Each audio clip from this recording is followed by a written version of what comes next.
You're listening to the ESO Network, your station for all things geek.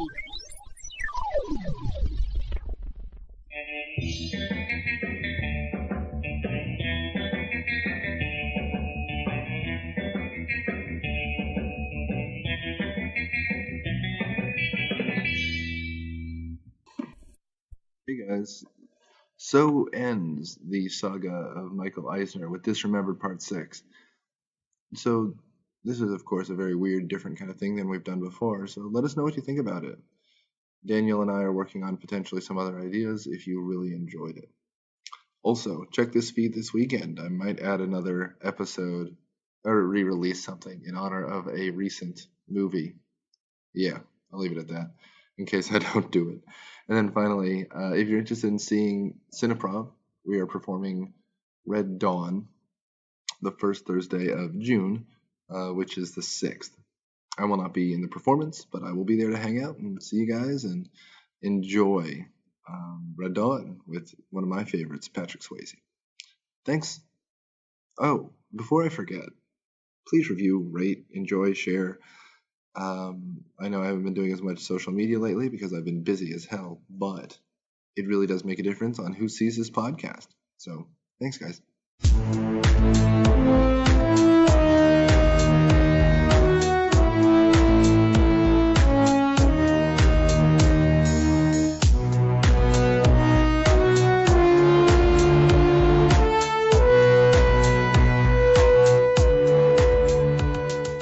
Welcome to Disremembered, the stories behind your childhood. This season, we're taking a look at Michael Eisner and the Disney Renaissance. I'm Daniel, and once again joining me are Nick and Jon. Say hi, guys. Hi, guys. Hi, guys. Oh, that's classic right there. Throughout the season, we've been talking about their ups and downs, and by now you should realize that Michael Eisner is some sort of weird goblin that wreaks havoc wherever he goes and steals all the gold, right? He's Wreck-It Ralph. Gonna wreck it! He's Dr. Evil. Well, as I left last time, Disney still had a bunch of commercial hits, but there were definitely some cracks showing in their armor, especially with the ongoing lawsuit between Eisner and Katzenberg, and some of the business practices coming to light. Right now we're in about the early 2000s, and this is where the Michael Eisner era wraps up. So, spoiler, guys, but this is going to be it for this season. No. I know, Jon. I'll give you a hug after this. To start with, despite some people losing confidence in Disney's business practices, their tourism revenue was still very strong, and they depended on it from their parks. But in 2001, there was something that happened that really caused, among other things, tourism revenue to plummet. And that was 9/11. 9/11. Yep. 9/11. Loose change. I found some of that in the couch one time. Is that what you're talking about? Yeah, sure. Why not? It got so bad in 2001 that Eisner did not receive his bonus payment, and even worse, the company had to cut 4,000 jobs that year. Oh no, he didn't get a bonus. Had it only been 3,000, he would have still gotten it. But 4,000 people. Yeah. He didn't get a bonus, but 4,000 people got fired. Let's pause for a moment of silence. Can somebody play taps or something? Anyway, also in 2000... We need like a Mickey Mouse.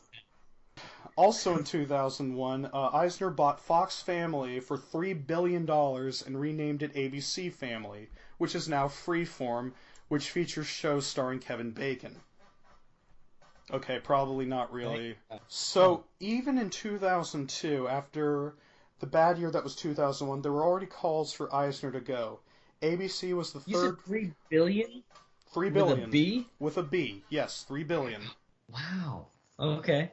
Even in 2002, there were already calls for Eisner to go. ABC was the third-rated network, the park attendance was down, and there had been talk of a possible credit downgrade. But the board of directors included a lot of Eisner's friends, including Sidney Poitier. This meant that not only did he remain, he was still being well paid, even though Disney wasn't doing all that well. But Disney was losing a lot of allies. In 2003, Pixar announced it would not remain with Disney to distribute its films. In 2005, the Weinsteins officially broke ties with Disney after a public dispute in 2004 over the distribution of Fahrenheit 9/11. That turned out to be a good thing. In the long run, yes, but in the short term, they'd gotten rid of all of their indie cred and all of the big things, because Miramax pretty much ruled the 90s in a lot of ways. Oh, yeah. Yeah. Did they go with Miramax? Weinstein? Miramax remained with Disney, and I'm not sure if they still have the brand active, but it's still maybe there. The Weinsteins left Miramax and formed the Weinstein Company. Which just folded. Which just declared bankrupt. Yeah, because, it turned out Harvey allegedly did a bunch of sick things he was not supposed to be doing. That invisible rabbit. Mm-hmm. Right. And his brother is just kind of hung out to dry. Yeah. So in 2004, sensing weakness, Comcast tried to buy Disney for $54 billion. Talk about an evil There empire. you go. Comcast. And they own Universal now, actually. I just realized that the other day when I was watching a movie, and under Universal, it was like a Comcast company. I'm like, oh, damn it. Yeah. But you people are evil. Why won't you let me hate you? At the time, though, Disney's brand still had enough goodwill that their stock actually rose, and they were able to reject the offer, and Comcast actually withdrew it in April, and they still consider it embarrassing that they had ever tried that. This whole incident, though, with all the toil and strife that was happening, started the second Save Disney campaign, which you may remember also happened back in the 80s and had brought Eisner on board in the first place. Roy Disney, you remember Roy, right? Good old Roy? He's still alive? Not anymore, but he was at the time. Oh, wow. He had quit the board and basically started a negative ad campaign against Eisner to get the public against him. It's a bad thing when the remaining Disney brother is campaigning against his own company. It might have been the nephew, but yes. In fact, I think it was the nephew. Yeah. He's like 100 years old. Like, Yeah. Walt had died like 30 years prior, man. Like, Now, it didn't take much to help tarnish Eisner's brand at Disney, because their movies they were releasing at the time were not doing that well. We can start with The Emperor's New Groove. You guys remember that? yeah, I like it, but it didn't do well. Yeah. Well, I like it too. It's actually pretty funny, but the whole thing about it was it showcased just how much internal argument was making Disney's films. A couple of years ago, there was this movie that was leaked onto YouTube called The Sweatbox. It was a movie that had Sting's, well, it was directed by Sting's wife and featured Sting. He had been hired by Disney to write music for one of their films called Kingdom in the Sun, which would have been about the Incas. That's interesting. Wait. This is that shitty movie with Kenneth Branagh and Kevin Kline, right? You know what I'm talking about? Where they find Inca gold. No, that was The Road to El Dorado. That was a DreamWorks thing, I think. Right, but that's the exact same. It sounds the exact same. Well, you'll figure out where it goes from here. And it very well could be, because Katzenberg may still have been at the studio when this was originally getting pitched. Well, but this is that bullshit where it's like one studio makes A Bug's Life and one studio makes Ants. Like, where they're just kind of like cribbing each other's notes. Yeah, pretty much. Well, go on. The movie started out as an adaptation, and I'm going to rely on you for this, Nick, of The Prince and the Pauper set in the Inca Empire. This was actually partially made, and animatics still exist, with Owen Wilson providing the voice of the Pauper. Oh, wow. Oh, wow, Oh, gee. wow, we look Oh, exactly wow. alike. Wow. Wow. You have to sound more like you Oh, broke wow. your nose and it never fully healed. Wow. Oh, wow. Unrelated note, did you see the video someone put together of Star Wars lightsaber battles? Yes, I have. Yes! Wow, wow, wow, wow, wow. wow. John Goodman ended up playing in the eventually released film, but that's not the only change they made. John Goodman played what? Owen the Wilson Prince the Pauper role. Roger Allers, the director of The Lion King, was hired to direct this and was featured very prominently in the documentary. The film originally had a lot more to do with Incan mythology and culture, most of which was removed in the final cut. I mean, you guys remember they practically don't even mention anything about the Incas. It's just this, slacker. No, it had nothing to do. I mean, like, it had some of the drawings. Exactly. But, like, this is nothing like it. It's funny because what you're describing at first sounds very much like, actually, John, you would know this, the Tintin book Prisoner of the Sun. Oh, yeah. Yeah. Which is essentially, a little bit of Prince and the Pauper, a little bit of a Connecticut Yankee in King Arthur's court, set among the Mayans, right? Which is kind of a Belgian comic. But yeah, no, it's nothing like, so I don't know. I do like the John Goodman role, but otherwise, yeah, you're not even close. It might be the best David Spade has ever been. I don't know. Dirt was pretty good. Yeah. Dirt 2, where he travels in time Well, for some David reason. Spade was always meant to play the Emperor, and he's interviewed in this documentary as well. Sting mentions in the film originally there was no script. He worked on the songs based on what Roger Allers told him the film was about. His wife was invited to do a documentary about Sting's involvement, which ended up capturing all these production problems. Among some other things, they had different characters in there. First, there was going to be like this little talking Olmec statue that Harvey Fierstein was going to voice. Oh my god. That's pretty Oh good. my god. Gravely. I'm a rock man now. It's the part I was born to play. So would this would have been the dragon? Yeah, it would have been from, that same type of Mulan? character, Like yes. the- Just speaking from personal taste, they feature some of Sting's music in this documentary, and it's not good.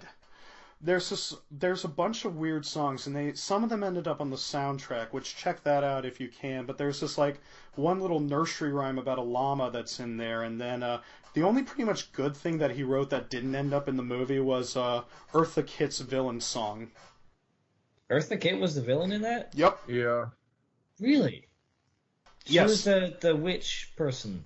Yzma, I think. Yzma. Yeah, it's an interesting movie that well, I mean, it's just a comedy farce. Like there's kind of a moral eventually, so there's that, which is nice. But other than that, like, it's like a Goofy movie where it's not really a Disney movie because it's not really a full, like, there's not like a B plot. It's a very kind of on the nose story, which is fine because it allows for more comedy.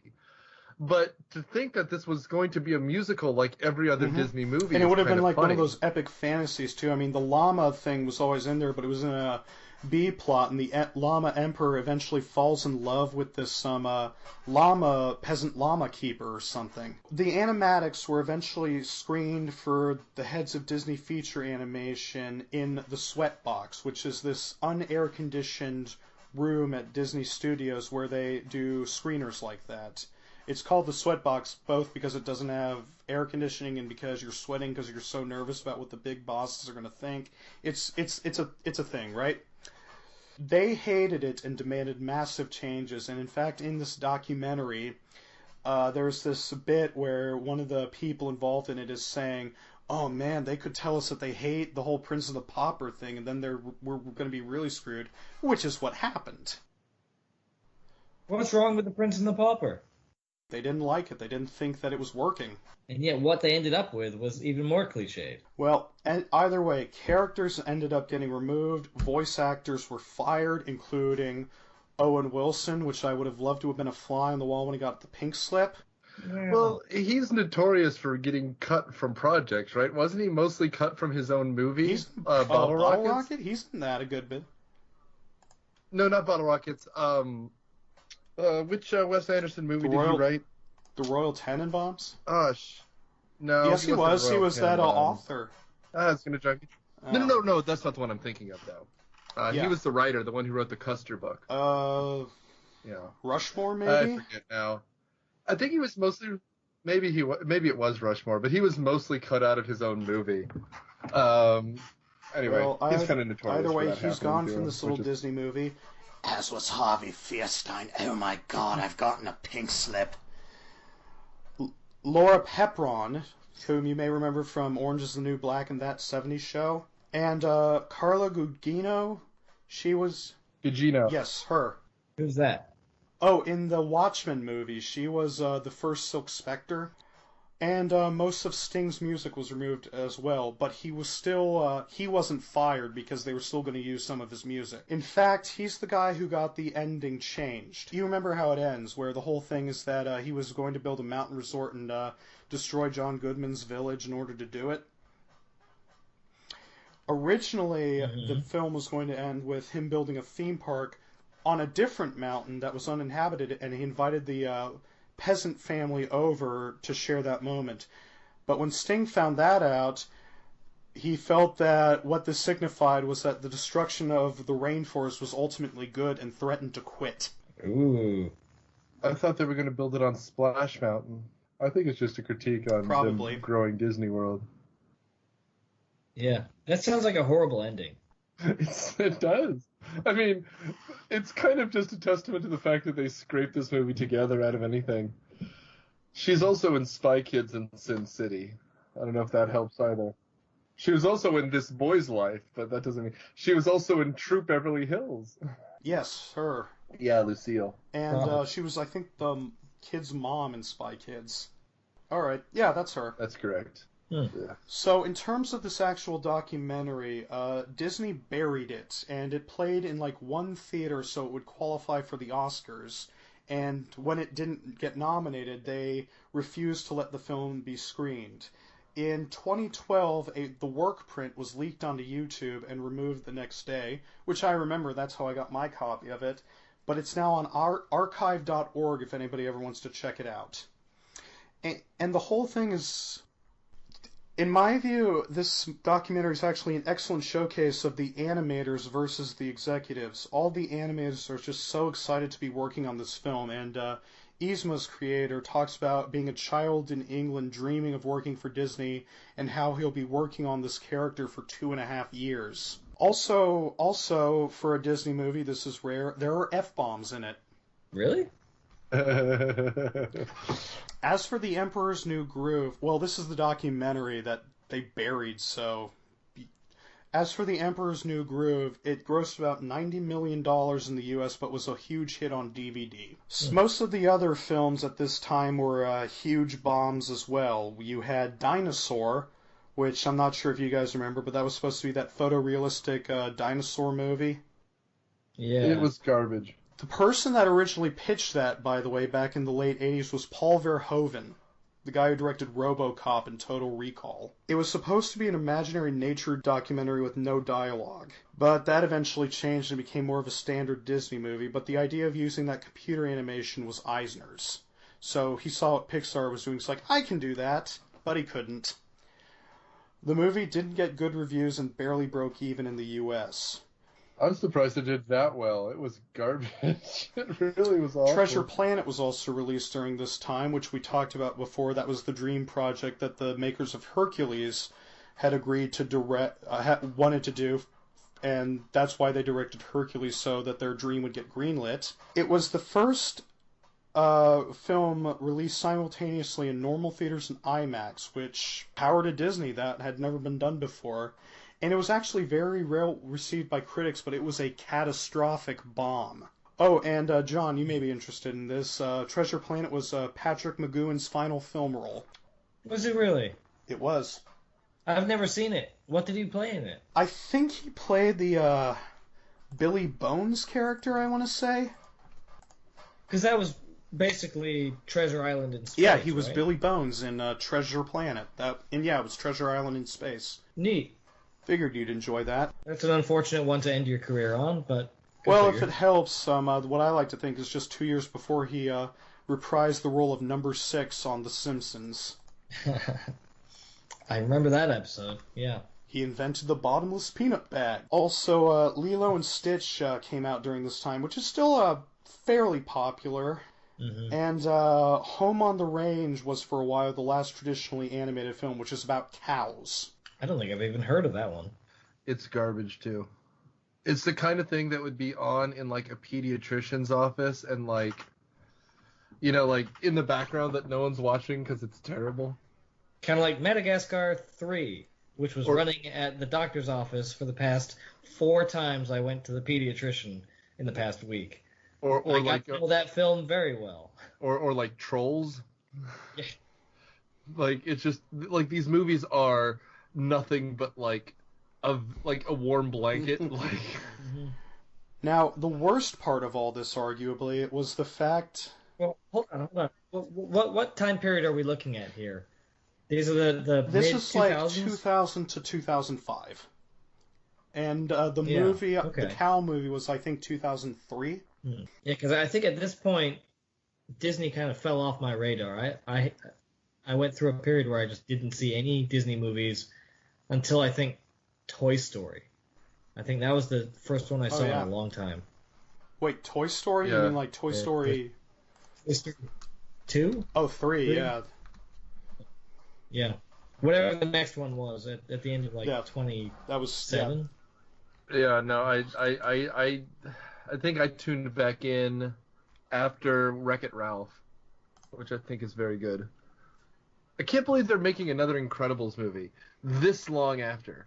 A sequel should strike while the matter is still kind of warm. It's been, what, 10 years? No, Yeah, I think it's been exactly 14 years, Yeah. I know, because Yeah. I took a date in high school to see The Incredibles. Oh, gruff. Ugh. That's a long time. Not because you took it for a date, but because it's been that long. It's a shame. I love everyone around it. I think it's a great movie. It's the best Fantastic Four movie Yep. we've ever had. It's a better just- Watchmen movie than the Watchmen adaptation that we got. Yeah. Fair. Well, I think it shows that it's the Disneyfication of Pixar, that they came out with all these fantastic movies, and then as soon as Disney took them over, sequel after sequel after sequel, and now they've run out of new stuff, so it's only a matter of time before we get WALL-E 2. Oh, Yeah. Well, I mean, I think it's because, frankly, they stole John Lasseter away. Because John Lasseter was the creative force, and now, since he's taken over Disney, they've also done Moana, and they've done Frozen, and they've done these big hits, and Pixar's making Cars 3. ew. Yeah. But Pixar is still a part of Disney now, right? Yes, it is. It's a wholly owned subsidiary. Yeah. Originally, they were an independent thing, and Disney was just distributing their movies. So Disney bought them, and thus, that we're where we are today, where Disney owns everything. Yep, we sure are. What was arguably worse for Eisner, though, at the time, was the fact that DreamWorks was doing phenomenally well, mostly thanks to Shrek, which came out in 2001.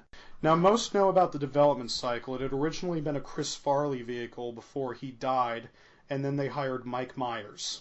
Oh God, Chris Farley? Yeah, Chris Farley.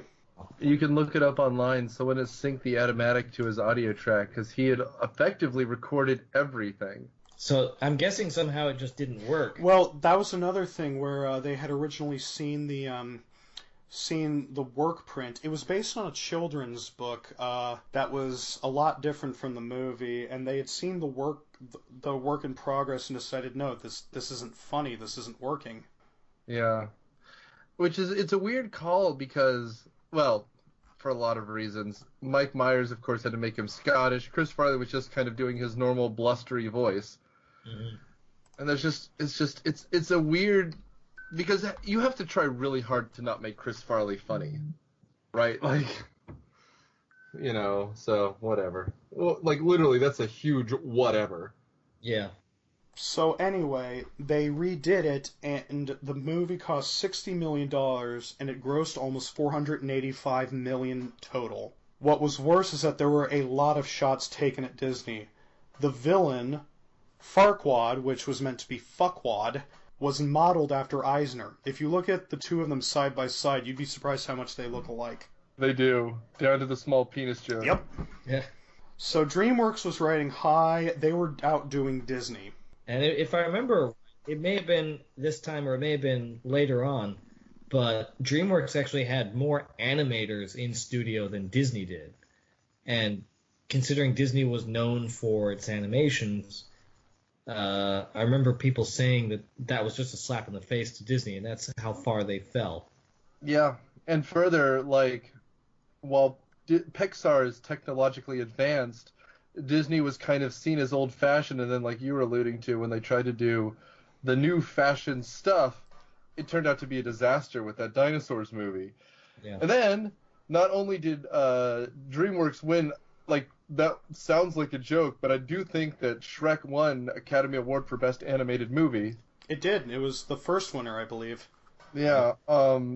It's also a funny movie that appealed to people. Like you said, it made $500 million, just about. It's still funny. It's something. It's Yeah. definitely. I mean, again, especially compared to what was happening at the time, it's a pretty good PG comedy, right? Yeah. Like, and that's a genre which hadn't existed in a long time. So every game that Disney set up, it's now losing to, which is a problem. Because if you can't even get the cheesy Disney pathos down and you put out a movie like Atlantis or Dinosaurs, you're really talking about losing the one thing you're good at. In fact, if anything, I like Emperor's New Groove better than Shrek, but Disney tried to bury it because it was embarrassed by what it had become. Exactly, and I think all the production problems were fairly well known in the industry at the time. Mm-hmm. Sure. Now, are we talking about Atlantis? Because this would have been about the same time as Atlantis, right? And Michael J. Fox, man. I'm guessing that was not a commercial success Well, I mean, either. do you really remember it as fondly as you remember any of the other Disney movies? I do, actually. I loved Atlantis. I saw it recently. It's on Netflix, I think. Yeah, It's something. I watched it recently. I love it that it doesn't have any musicals. It's got a decently adult plot, and it's not afraid to... Like, the villain is a pretty damn bad villain. I've never seen it, so I couldn't tell you. I mean, the only problem I really have with it, John, and I mean, who knows, maybe it's a stay tuned, but like, the villain is obvious he's the villain, Yeah. but it takes him a while to do anything villainous. Like, it's not like Scar, where he's introduced and you're like, oh, that's going to be the bad guy. And then 10 minutes later, he's having a monologue about how evil he is. I mean, and that's really something that kind of bothered me eventually when the military guy played by, is it Ed Herman? It's some big blustery guy. Anyway, whoever. Decides to be evil after like an hour 15 out of an hour and 40-minute movie. I don't know. Otherwise, it is charming. I do love Michael J. Fox doing anything. Well, to answer your question about whether or not it was a commercial hit, John, it cost between $90 and $120 million to make. In North America, it earned $84 million. Now, worldwide, it grossed $186 million, but even so, that's not really...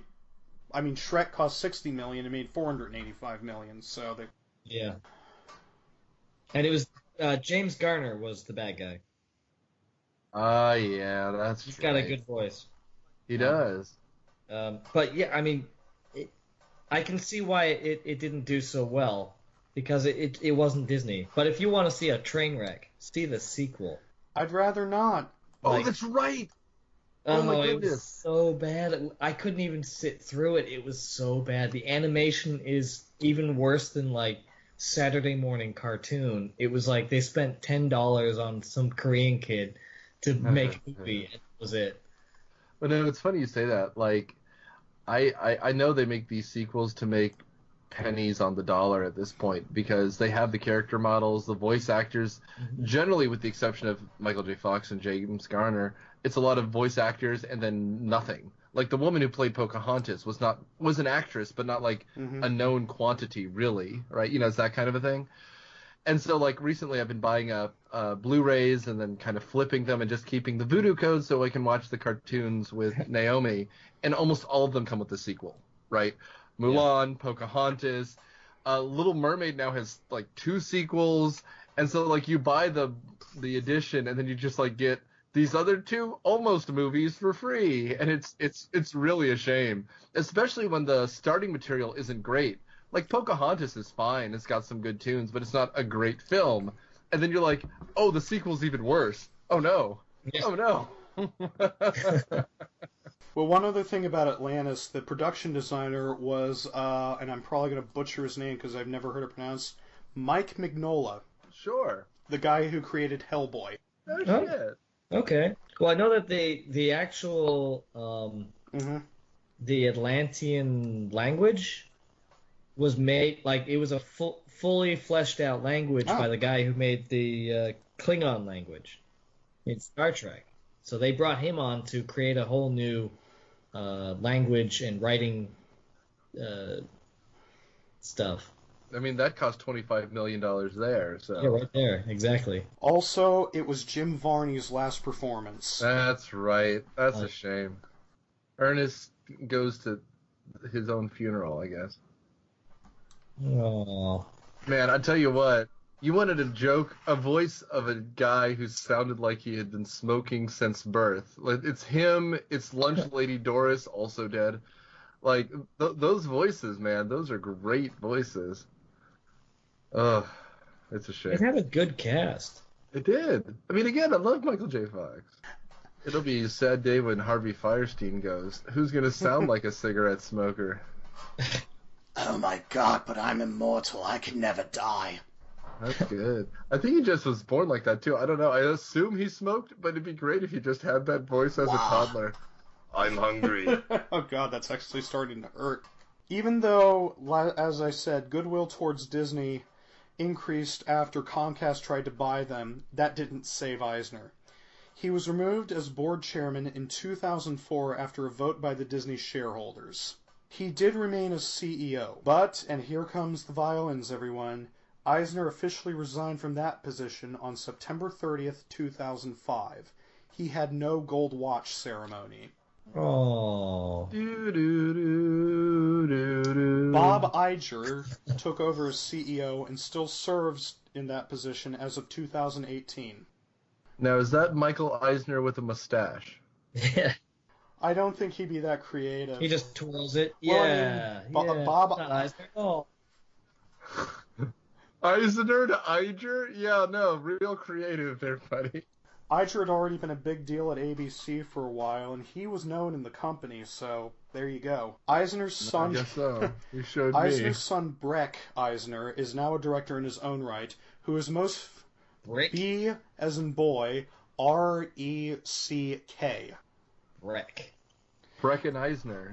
He's in shitty comedies. Well, he's most famous for directing the infamous bomb Sahara. That had... Oh, no shit! He directed He that? did. That's a stupid movie. No. Wilson. Your question should have been someone directed that. Anyone directed that. That movie. Ugh. I think it is among the biggest bombs in history, if not the flat-out biggest bomb in history. I don't know. Cutthroat Island is still pretty far up there. Yeah. And Waterworld. Yeah. Well, I mean, here's the thing. Like, it was supposed to be a layup because it's a huge book. Like, it's the book that made Clive Cussler, who's like kind of a big deal. I know you hate him and he's not great, but like I could go on at length about what I hate about Clive Cussler, but he's still big. Like I don't like Dan Brown, but you can't argue he's not a big author. And like that was the book who made him, and it's a good cast. It's one of the hardest swings and a miss for nothing. You know, it's like that John Carter from Mars. That makes it was a bomb, but it was also a 90-year-old property. Right? Like they got it I don't for know. free. All right, I'm looking up the box office bombs now. It's not, in fact, The Business. In fact, it's pretty far down the list. But it was still a huge embarrassment. And after that, the only other thing I know that Breck Eisner directed was that remake of The Crazies that came out in 2010, 2009. Oh wow. That's That's a far pull. As for Eisner himself, and he's still a billionaire, by the way, in 2017, he reemerged when he bought the Portsmouth Football Club. Sorry. That's how you know you've made it. As for his biggest rival, Katzenberg, he suffered a humongous bomb around the same time Finding Nemo was released with the 2D animated version of Sinbad, The Legend of the Seven Seas, with Brad Pitt. Oh, I remember that movie. I never saw it. That was a huge swing for a big miss. Yeah. It suffered a $125 million loss and almost bankrupted DreamWorks Animation. Well, your first mistake was naming something after Sinbad. And also, how do you not get Sinbad to play Sinbad? Like, if you're gonna screw No. up, Exactly. Well, Sinbad was too busy playing a genie in that movie that doesn't exist. okay, so the Mandela effect is all bullshit, right? Oh, yeah. Like, we can agree Oh, on big this. time. Yeah. Like, Yeah. I mean, I make up movies all the time in my own head. Like, it's not real. None of this is real. Get over it, people. I'm sorry, Sinbad was... You're all racist. Black people don't look the same. It's okay. Leave it be, guys. Really, leave it be. So, DreamWorks actually spun off its animated division in 2004, but Katzenberg remains CEO. NBC Universal bought the company in 2016, at which point Katzenberg stepped down. Last year, 2017, it was revealed he started a new venture called Winder Co. Which is selling Facebook data to the Russians? Yeah. Well, they've got an official website, and he managed to raise quite a bit of money to do it. Almost 600 What? for this company. It raised almost 600 million, and it is, according to its website, a new media and technology company. So my joke is, like, literally 100% accurate. Like, it's either that or laundering money for the mafia. Like, Here, their website, I'm just reading it right now. It's one page. Winder Co., a new media and technology company. Brought to you by Andrew Cheng, Ann Daly, Sujay Jaswa, Jeffrey Katzenberg, Anthony Sala, Amberine Tobasi, Shen Li Wang. Winder Co. is a holding company based in Los Angeles and San Francisco. We acquire and develop exceptional businesses in the digital media and software as a service space, and leverage our partners' expertise and relationships to help them hire talent, expand operations, and grow revenue. so is this episode brought to you by them, or? I want some of that $600 million. No, seriously, look them up online, take a look at their website, and ask yourself if you'd invest. I don't know. Are we investing in shitty movies? Because that's kind of my game now. So Yeah. According to Variety, Katzenberg says that he hopes his company will reinvent TV for mobile devices. Didn't Netflix already do that? yeah. I mean, is this like the Disney streaming service that may or may not ever exist? Well, no, because Katzenberg runs it, and they don't want anything to do with him. Well, it could be DreamWorks. It could be whatever. Like, I don't know. It's a rough time to be Netflix, but Netflix is going to win, is the way I kind of feel about all this. I don't know. I've been skeptical about what Netflix is doing these days. But I mean, again, it's kind of like everyone's pulling away because Disney wants to have their own streaming service, Fox wants to have their own streaming service, right? But when they inevitably fail, they're just going to go back to Netflix. It's happened before. I think it's going to happen That's again. true. There have been some streaming channels that are dead. What was that comedy one that Dan Harmon, Dungeons and Dragons, used to be on? It's now Verve. It used to be something Amazon created. Now it's gone. Fuck. Yeah. Case in point. You know, and then, I mean, Criterion's own streaming service is okay because they have their own kind of thing. But there aren't many people who can do it, you know. So I don't know. It'll be interesting. If anyone could, it would be Disney. Yeah, I mean, because they have the movies that they can just throw back in the vault. But, like, I don't know. Like, right now, I'm trying to get a copy of The Little Mermaid. And next year's the 30th anniversary, so it's impossible to find. Yeah. Yeah. You know, and that's just kind of how Disney's always operated. At least now things don't go into the vault for a decade. It's like a year or two to build up action for the next And release. there's bootlegs out now that are just very easy to find. Not that we encourage that here. No, we don't. But, I mean, I will say this here, because whatever. If someone makes it impossible to get something, I don't think it's a big deal. If you could easily buy, like, Rick and Morty's a classic example because everyone wanted to get them right the fuck away. But it's a basic cable channel that puts it on their website, and then they come out the second the season's over. That's questionable. If you want to watch Song of the South, the only way to get it is through bootleg because Disney, well, frankly, it's very boring. But Disney's embarrassed by it. Rightly so, I'd say. Well, right. I mean, the racism is there, fine. But there's more racist movies out there like Gone with the Wind. The problem is the movie is boring as shit. So, but again, it's still something I grew up with. The Zippity Doodah song was everywhere, but none of the rest of the movie was, except for Splash Mountain, of course. Well, gentlemen, that is the story of Michael Eisner, Jeffrey Katzenberg, and the Disney Renaissance. It sounds like he's been dead for a long time, but he's not. He's just unemployed, Well, he owns a football club now, so hooray. I guess. Yeah, that's like owning a nice car. Everyone has one.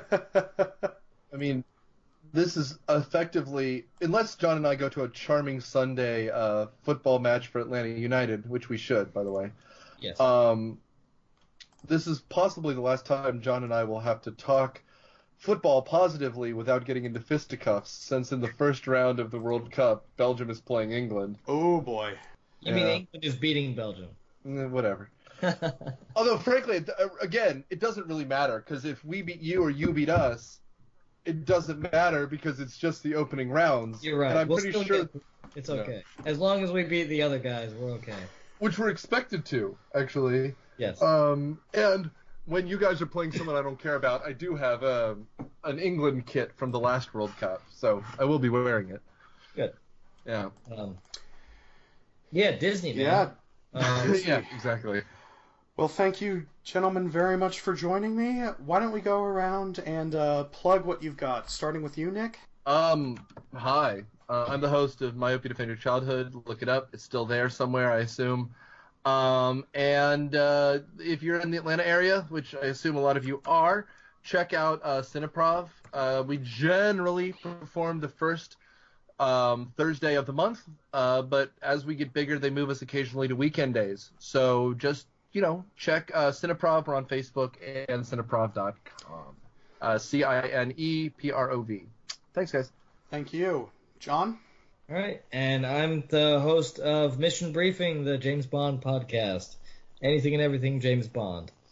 And that's all I have. I'm nothing special. Nothing. Oh, don't say that. Oh. Yeah.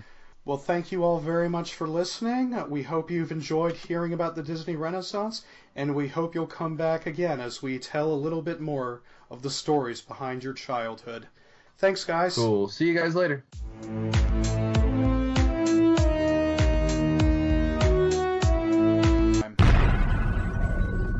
This has been a broadcast of the ESO Network. Be part of the crew and help support our shows by donating to our ESO Patreon or by shopping through Amazon.com or the TeePublic store, which can all be found at www.esonetwork.com. The ESO Network, your station for all things geek.